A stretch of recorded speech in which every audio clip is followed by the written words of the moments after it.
Chapter 11, Part 1, or Part A, it deals with fundamentals of the nervous system and the nervous tissue.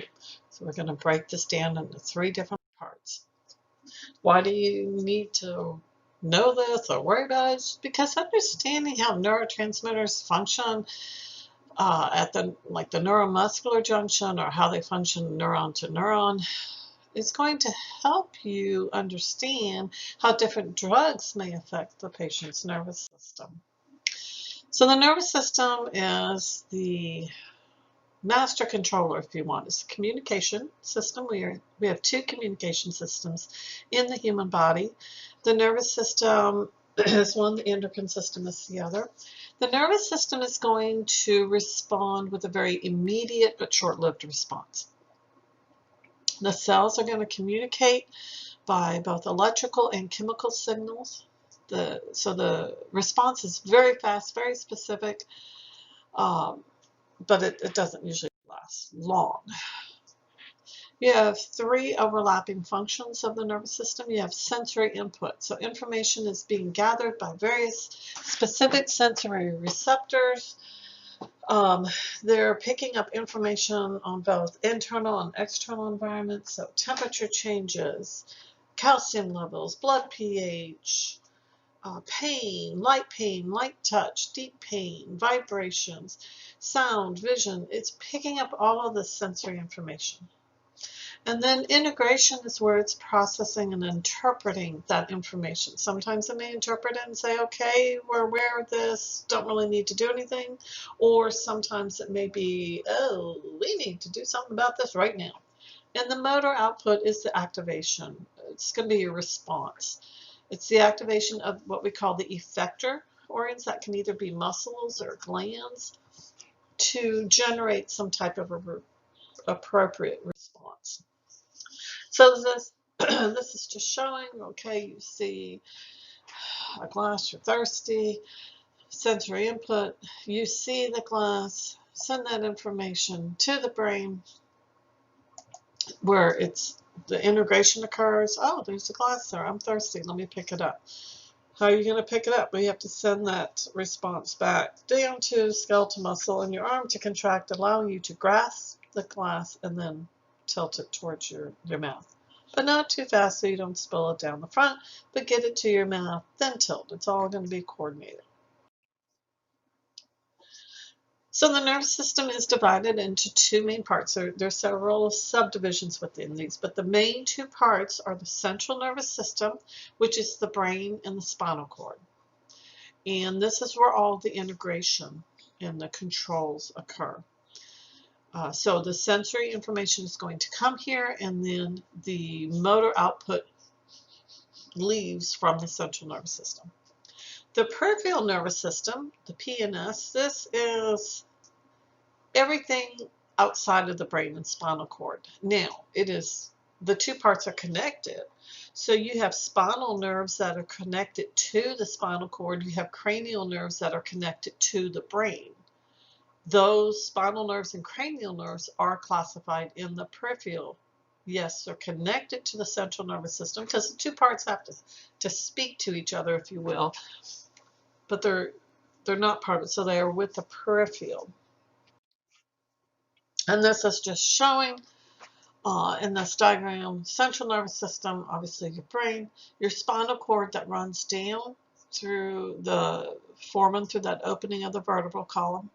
And then, as you can see, your spinal nerves are attached to the spinal cord, and then you have cranial nerves that are connected to the brain. Now, the peripheral nervous system is where we're going to do additional breakdown. Think of like a flow chart of how we're separating it out. So you can divide the peripheral nervous system into functional divisions. You can divide it into the sensory and the motor. Sensory is also known as the afferent division. This is going to be even further subdivided into somatic sensory fibers, which these are receiving information from the skin, the skeletal muscles, and will join to the central nervous system. Excuse me. anything of the sensory or afferent division connect to the peripheral nervous system, or to the central nervous system. So somatic, think skeletal muscles, think skin. Visceral sensory fibers, these are taking impulses from your visceral organs. Remember, those are, think of your abdominal and pelvic organs, more of the internal organs, to the central nervous system. And then the motor division, or the efferent, this is going to be transmitting impulses from the central nervous system to the various effector organs, the muscles and the glands. That can be further subdivided into two divisions, the somatic nervous system and the autonomic nervous system. The somatic nervous system, this is where you've got motor nerve fibers that are connecting to your skeletal muscles. This is voluntary. This is what you've already seen having studied the muscular system. This would be like the motor neuron that's coming down at the neuromuscular junction. You have control over moving your hand. The autonomic nervous system, this consists of visceral motor nerve fibers, so it's going to be going to smooth muscle, cardiac muscle, and glands. It is involuntary, autonomic, involuntary. That has two subdivisions, the sympathetic and the parasympathetic. Those work in opposite aspects to each other. So like I say, think of a flow chart here. When we look at this, the central nervous system versus the peripheral. So you have the central nervous system, that's it. Now, the peripheral is the one that we can divide further. So the sensory or afferent versus the motor or efferent. And the arrows here are showing you the direction that things flow. So blue is sensory, going towards the central nervous system, and the red is motor, moving away. So that motor or efferent division can be divided into your somatic or autonomic, and then the autonomic can be further subdivided into the sympathetic versus parasympathetic. And we're going to be looking at all of these. But first, let's get some of the basic things down. When we look at the nervous tissue, there's two main cell types. You have your neurons, or your nerve cells. These are the ones that are specialized to be able to generate that impulse. The glial cells, or neuroglial cells, these are your supporting cells. They do not generate an impulse, but they are able to support the neurons. Now, we do have different names because there's different types of these glial cells, and we do distinguish whether they are found in the central nervous system versus the peripheral nervous system. The neuroglial cells of the central nervous system, there's 4 different types: astrocytes, microglial cells, epidermal cells, and the oligodendrocytes. The astrocytes are going to be the most abundant. They're very versatile, and they have a lot of branching to them. Sometimes they're described like these stars reaching out and touching everything. They are attached to the synaptic endings, they're attached to the neurons, they are attached to the capillaries.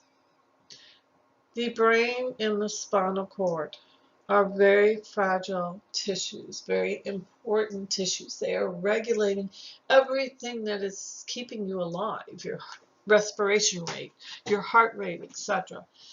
It has all your cognitive functions.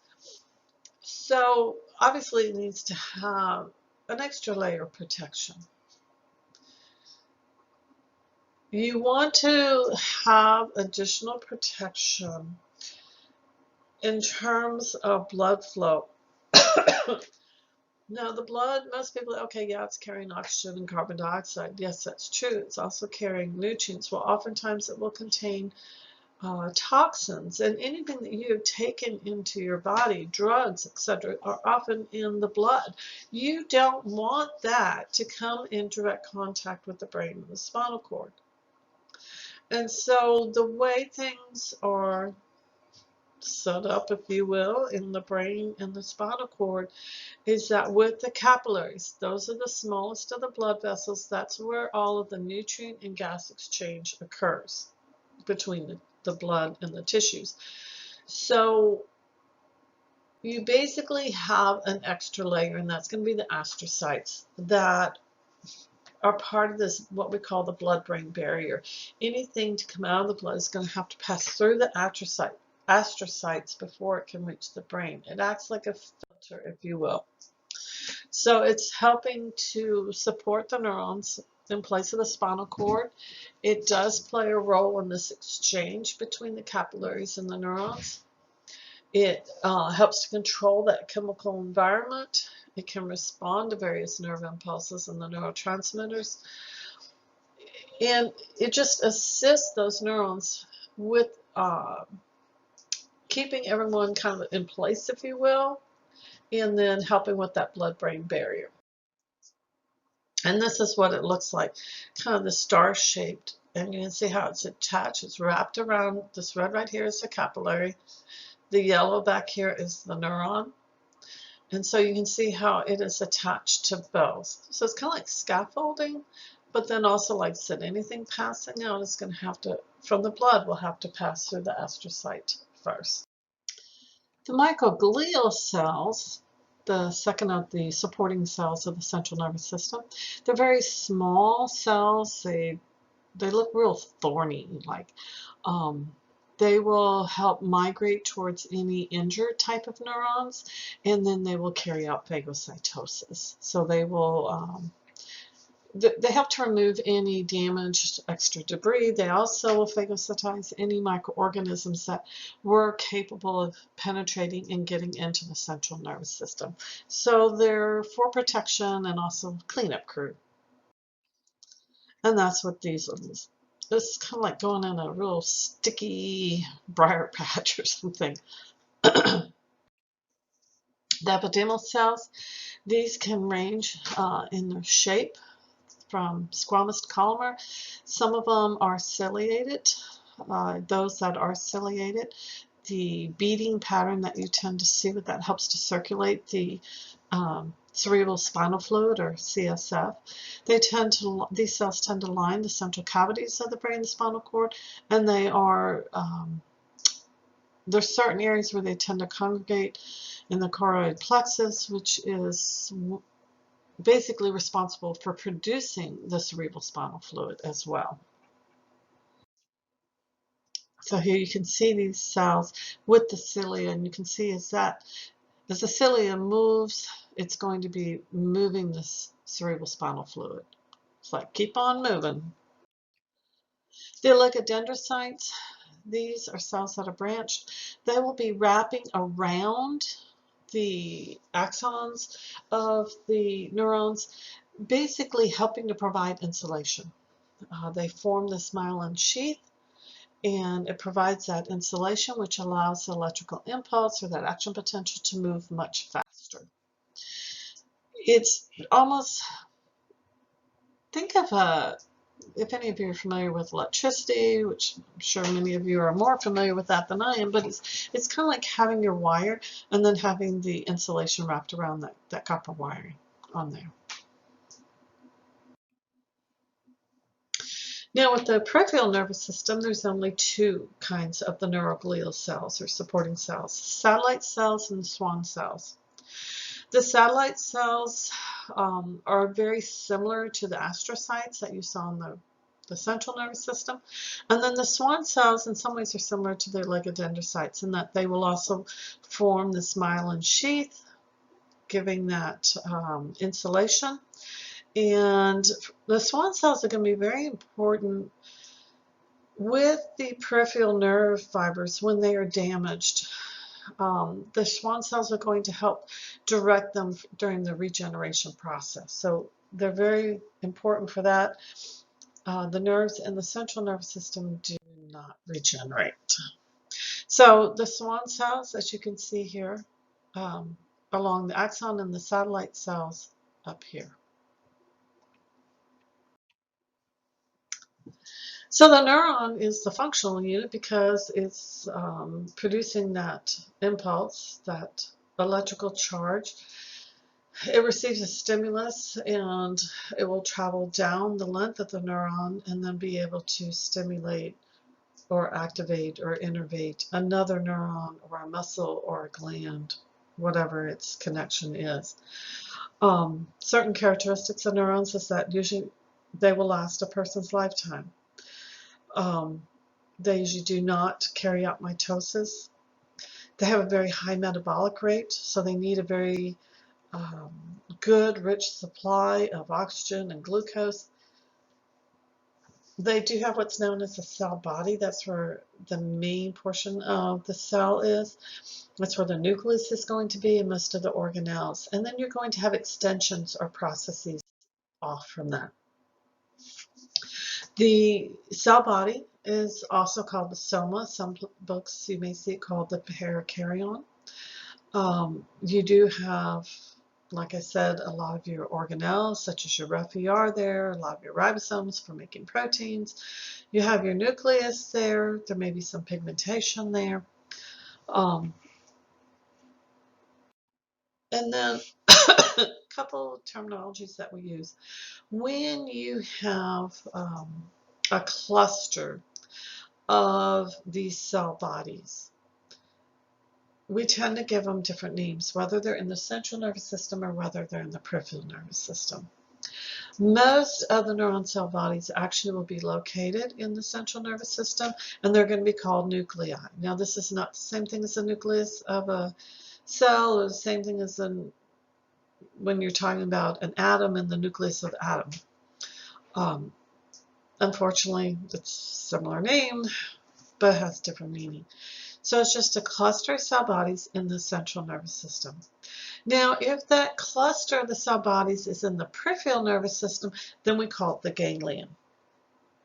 So if any of you have heard of a ganglion cyst, that tends to be where you have a cyst at a cluster of these cell bodies in the peripheral nervous system. So you have these different processes extending from the body. Now, some of them are very short, known as the dendrites, and then the very long extensions are the axons. And the axon is carrying the electrical impulse away from the cell body. In the central nervous system, once again, you have a lot of the cell bodies there and the processes. Peripheral nervous system is mostly these processes. When you have a bundle of axons in the central nervous system, we call it a tract.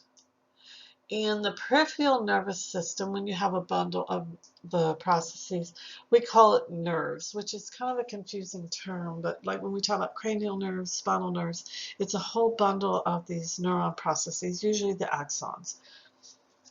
The dendrites, as I mentioned just a bit ago, are usually much smaller, and they are sending impulses towards the cell body. So in this picture, you can see in this large yellow area here, this is the soma or the cell body. You have a nucleus in here, you've got your mitochondria, you've got your Golgi apparatus, your RFER, all those other organelles are in here. These smaller processes or extensions, those are the dendrites. They will be picking up a stimulus and sending that impulse towards the soma. So any impulse picked up is going to be coming towards the cell body from here. Now, notice this process is much longer than the dendrites. This is the axon.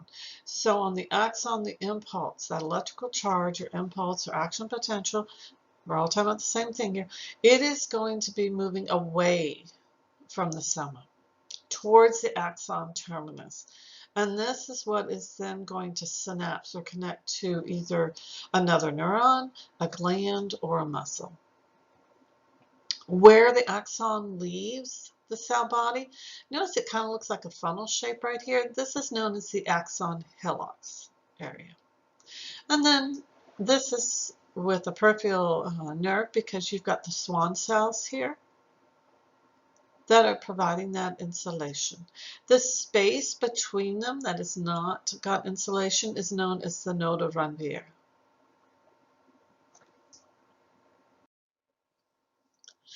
So those dendrites, they're very short. The numbers of those are going to vary.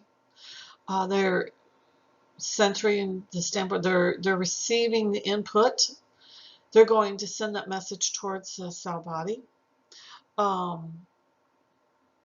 Sometimes these may have spiky ends on them. Some of them may have little swellings. It just depends on which one you're talking about. So in this particular picture right here, here's the neuron, and you've got the dendrites extending out. With the axon, as I said, where it leaves, it's kind of that funnel shape. That is the axon helix. How long is an axon going to be? It varies. Some are short, some are very long. The longest ones are about 1 meter. For those of you not familiar with the metric system, 1 meter is a little bit over 3 feet. So you have some that go from your spinal cord all the way down to your toes. Long axons, the bundles of them are known as nerve fibers. And at the end, we call it the terminus, and that is what is going to connect to, like I said, another nerve, be involved with the neuromuscular junction or with the gland. So the action potential is moving down the axon, away from the soma. The neuron cell membrane is referred to as the axolemma. At the terminus, you do have those neurotransmitters in the vesicles. The axons are going to rely on various proteins and membranes. If it is cut, it is going to very quickly decay, and depending on the location, it depends on the location, and you have to look at the individual circumstances as to whether or not it can be regenerated.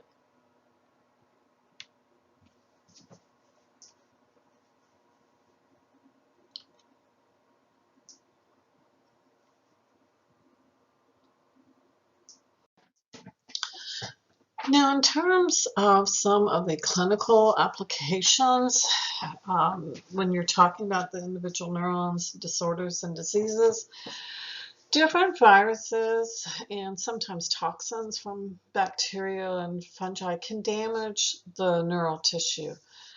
It'll depend on the specific organism as to what type of toxin it's producing, as to what type of damage will be done, or the specific, say, virus and what type of damage you see.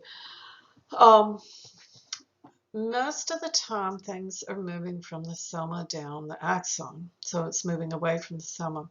Retrograde flow means it's flowing the opposite way. It's flowing from the axon back towards the soma.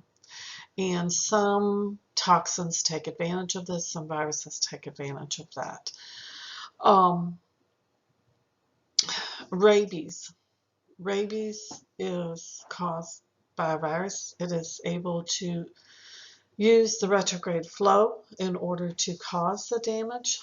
What it will do in the infection, what happens is a person is bit by an animal that has rabies, and what will happen at that point is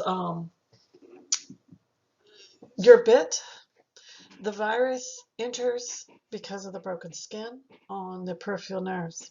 The virus is able to move up the neuron by that retrograde flow, up to the soma, up those dendrites. So it's able to move essentially from the peripheral nervous system to the central nervous system. And eventually it moves all the way up to the brain.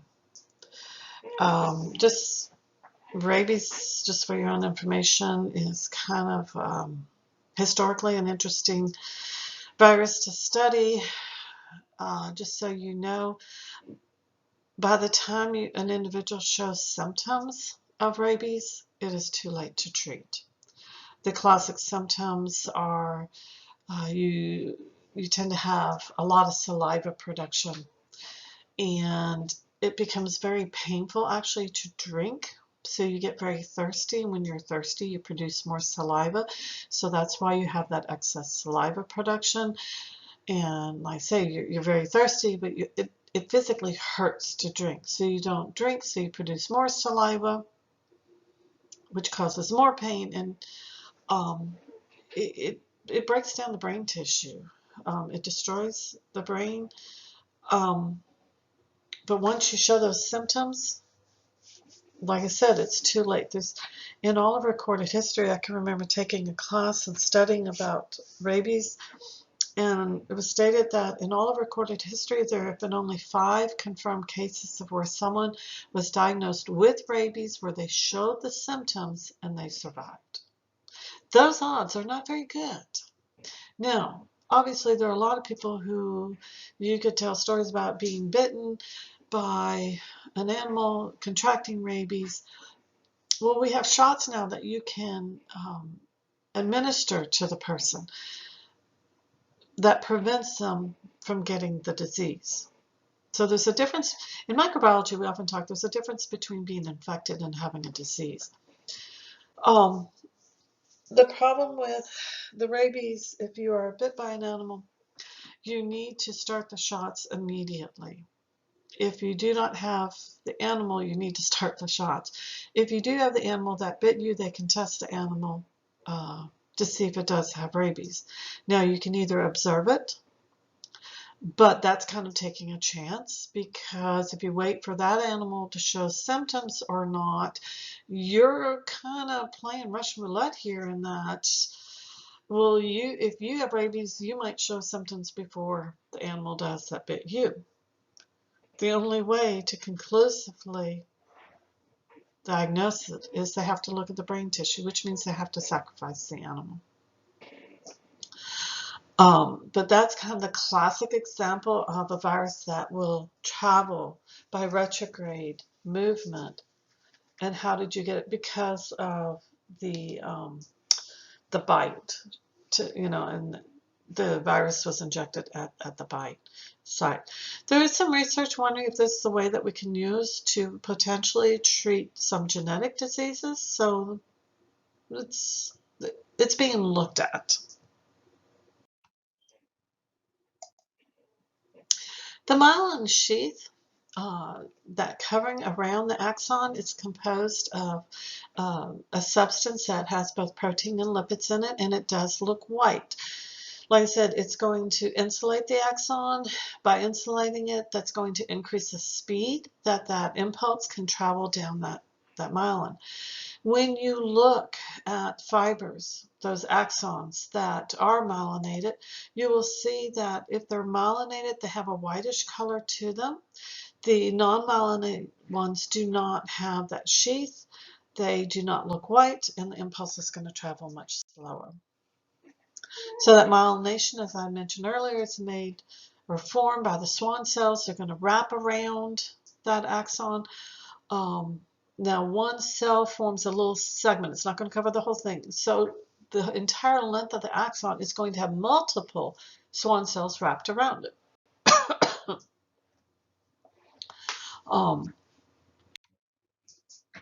You don't have to worry about the exact process, how it forms, but to wrap around. See, it's kind of like, it's described like a jelly roll. It's like you start here and you just keep twisting around. The layers get thinner and thinner, but you're covering it until it is wrapped around. And this is a cross section, so here's your axon. So you can kind of make out that there's different layers in there of the myelin sheath. But that's all one cell, but it's been tightly wrapped around. There are gaps between the cells. They are known as the nodes of Ranvier. I pointed them out in a previous picture. You're going to see how that's going to play a role in the way that the electrical charge will travel down the axon. So here, once again, is the node. So this is a cell, this is a cell, this is a cell. And between each one, you've got those nodes. In the central nervous system, remember, it's the oligodendrocytes that form this myelin sheath. One cell, they're much larger, one cell can wrap up to 60 axons at once. You do have these gaps present.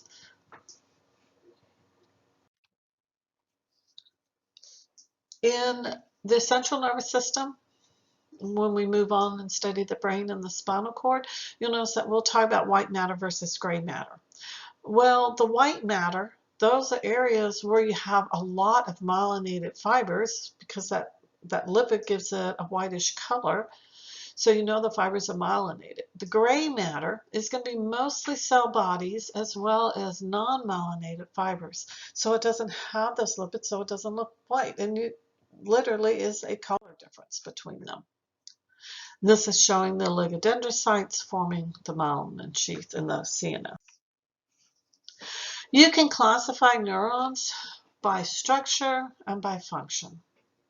Structural classification, there's three types: multipolar, bipolar, and unipolar. Multipolar, as the name implies, you have three or more processes. Usually you have a lot of dendrites and one axon. This is the most common type that you will see of a neuron in the central nervous system. Bipolar, and this is where you have two processes. You have one axon and you have one dendrite. This, probably the most common place where you'll find a bipolar neuron is going to be in the retina, which is in the eye. And then unipolar, you have basically two axons is what it looks like. So here we have the cell body in the multipolar with multiple dendrites and one long axon. So you have these multiple processes here. In the bipolar, you have a cell body, and on one end you have the dendrite, the other end you have the axon. So you just have the two processes off of the cell body. On a unipolar, it's like you have just one long process and the cell body is off to the side. See how the bipolar, the cell body is in between? But on the unipolar, it's off on the side.